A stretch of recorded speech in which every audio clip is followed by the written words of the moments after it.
अस्सलामुअलैकुम वरहमतुल्लाहि वबरकातुहू।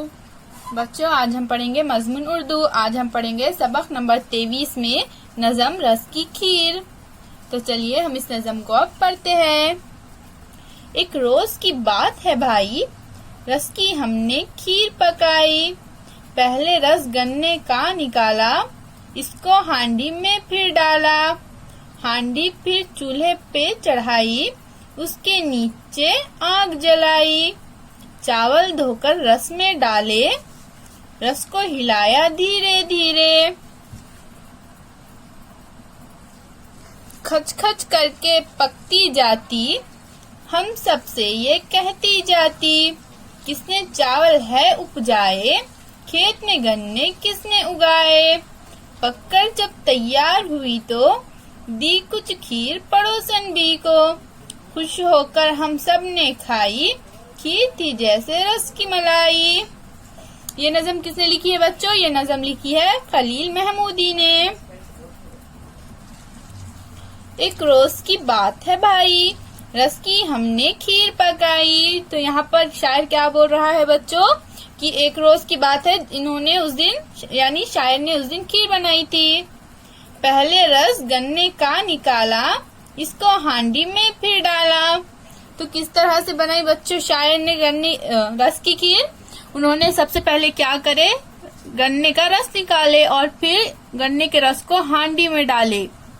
हांडी फिर चूल्हे पे चढ़ाई, उसके नीचे आग जलाई।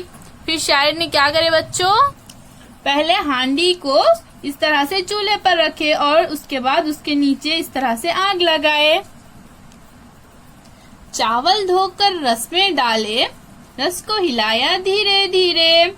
फिर हांडी चूल्हे पे चढ़ाने के बाद शायर ने क्या करे बच्चों, चावल को धोए और रस में डाले और फिर उसे धीरे धीरे हिलाया। खच खच करके पकती जाती, हम सबसे ये कहती जाती।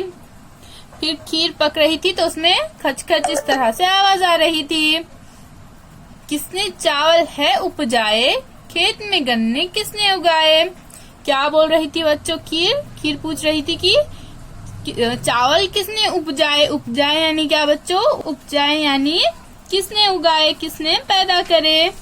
खेत में गन्ने किसने उगाए और खेत में गन्ने किसने उगाए। पककर जब तैयार हुई तो दी कुछ खीर पड़ोसन भी को। फिर अब खीर जब तैयार हो चुकी थी बच्चों पक के, तो शायर ने पड़ोसन में जो रहते थे पड़ोसन भी, उनको कुछ खीर दी। खुश होकर हम सब ने खाई, खीर थी जैसे रस की मलाई। उसके बाद सबने मिलकर खुश होकर खीर को खाए और खीर कैसी थी, ऐसा लग रहा था खीर जैसे रस की मलाई है। उपजाना यानी क्या बच्चों, उगाना, पैदा करना। फिर मिलेंगे बच्चों, अल्लाह हाफिज।